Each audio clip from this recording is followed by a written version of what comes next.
Livre d'Ésaïe le prophète, la préface, suivie du chapitre 1. Son auteur est Ésaïe. Le thème abordé, le Messie d'Israël. Sa date de rédaction, le 8e siècle avant Jésus-Christ. Ésaïe, dont le nom signifie « salut de l'Éternel », fut le plus grand des auteurs prophétiques ayant laissé un message écrit. Il poursuivit son ministère en Juda sous 4 règnes, soit d'environ 740 à 680 avant Jésus-Christ. 60 années d'une époque bouleversée au cours de laquelle Samarie fut conquise. Israël emmené captif, entre parenthèses, 722-721 avant Jésus-Christ, fermons la parenthèse, et Juda envahi par Sankérib, entre parenthèses, 701 avant Jésus-Christ. Fermons la parenthèse. D'une part, les thèmes développés par Ésaïe remontent dans le passé jusqu'au dessein éternel de Dieu et à la création de l'univers. Voir entre parenthèses le chapitre 42 du livre d'Ésaïe et le chapitre 5. Fermons la parenthèse. D'autre part, ils entrevoient le jour où Dieu créera de nouveaux cieux et une nouvelle terre. Voir les chapitres d'Ésaïe 65 verset 17 et chapitre 66 verset 22. Fermons la parenthèse. Aucun autre prophète n'a décrit la gloire divine avec autant d'éloquence et de majesté. Toutes les nations de la terre entrent dans le champ des prophéties d'Ésaïe. On trouve en Ésaïe beaucoup de prophéties importantes touchant Jérusalem, désignées par plus de 30 appellations différentes, de même que des prédictions concernant Israël, Juda et de nombreux autres peuples. Mais ce livre annonce avant tout le Messie, sa naissance, sa divinité, son ministère terrestre, sa mort, son futur règne millénaire. De tous les prophètes de l'Ancien Testament, Ésaïe a eu la vision la plus accessible. Aucun d'eux ne consacre autant de place à l'œuvre rédemptrice de Christ. Aucun des textes sacrés appartenant au temps de la loi ne laisse entrevoir plus clairement la réalité de la grâce divine. Le livre peut être divisé en 7 sections. La première, les prophéties au sujet de Juda, les chapitres 1 à 12. La deuxième, les prophéties concernant les nations, les chapitres 13 à 27. La troisième, les avertissements prophétiques sur Éphraïm et Juda, les chapitres 28 à 35. La quatrième, la parenthèse historique, invasion de Sankérib et maladie d'Ézéchias, les chapitres 36 à 39. La cinquième, grandeur et transcendance de Dieu, les chapitres 40 à 48. La sixième, les souffrances du serviteur de l'Éternel, les chapitres 49 à 57. La septième, les exhortations et les prophéties finales, les chapitres 58 à 66. Ésaïe, chapitre 1. Prophétie d'Ésaïe, fils d'Amoth, sur Juda et Jérusalem, au temps d'Ozias, de Jotham, d'Akaz, d'Ézéchias, roi de Juda.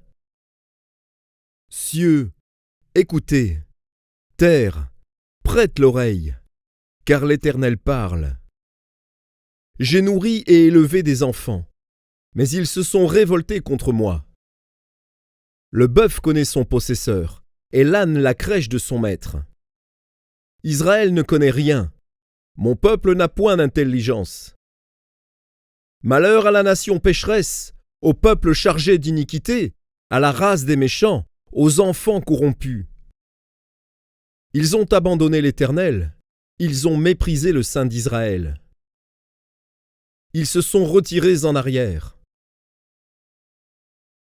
Quel châtiment nouveau vous infligez quand vous multipliez vos révoltes? La tête entière est malade, et tout le cœur est souffrant. De la plante du pied jusqu'à la tête, rien n'est en bon état. Ce ne sont que blessures, contusions et plaies vives, qui n'ont été ni pansées ni bandées, ni adoucies par l'huile. Votre pays est dévasté, vos villes sont consumées par le feu. Des étrangers dévorent vos campagnes sous vos yeux, ils ravagent et détruisent, comme les barbares. et la fille de Sion est restée comme une cabane dans une vigne, comme une hutte dans un champ de concombres, comme une ville épargnée. Si l'Éternel des armées ne vous avait conservé un faible reste, nous serions comme Sodome, nous ressemblerions à Gomorrhe. Écoutez la parole de l'Éternel, chef de Sodome. Prête l'oreille à la loi de notre Dieu, peuple de Gomorrhe. Qu'ai-je à faire de la multitude de vos sacrifices ? Dit l'Éternel. Je suis rassasié des holocaustes de béliers et de la graisse des veaux. Je ne prends point de plaisir au sang des taureaux, des brebis et des boucs. Quand vous venez vous présenter devant moi, qui vous demande de souiller mes parvis ? Cessez d'apporter de vaines offrandes. J'ai en horreur l'encens, les nouvelles lunes, les sabbats et les assemblées. Je ne puis voir le crime s'associer aux solennités. Mon âme hait vos nouvelles lunes et vos fêtes. Elles me sont à charge. Je suis las de les supporter. Quand vous étendez vos mains, je détourne de vous mes yeux. Quand vous multipliez les prières, je n'écoute pas. Vos mains sont pleines de sang. Lavez-vous, purifiez-vous. ôtez de devant mes yeux la méchanceté de vos actions. Cessez de faire le mal. Apprenez à faire le bien, recherchez la justice, protégez l'opprimé. Faites droit à l'orphelin, défendez la veuve. Venez et plaidons, dit l'Éternel. Si vos péchés sont comme le cramoisi, ils deviendront blancs comme la neige. S'ils sont rouges comme la pourpre, ils deviendront comme la laine. Si vous avez de la bonne volonté et si vous êtes docile, vous mangerez les meilleures productions du pays. Mais si vous résistez et si vous êtes rebelles, vous serez dévorés par le glaive. Car la bouche de l'Éternel a parlé. Quoi donc ? La cité fidèle est devenue une prostituée. Elle était remplie d'équité, la justice y habitait, et maintenant il y a des assassins.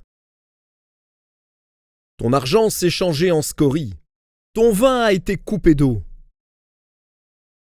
Tes chefs sont rebelles et complices des voleurs.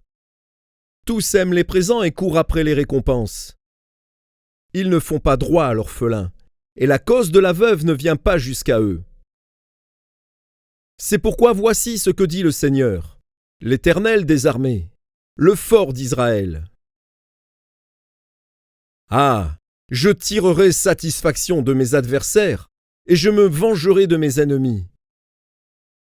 Je porterai ma main sur toi, je fondrai des scories, comme avec de la potasse, et j'enlèverai toutes tes parcelles de plomb. Je rétablirai tes juges tels qu'ils étaient autrefois, et tes conseillers tels qu'ils étaient au commencement.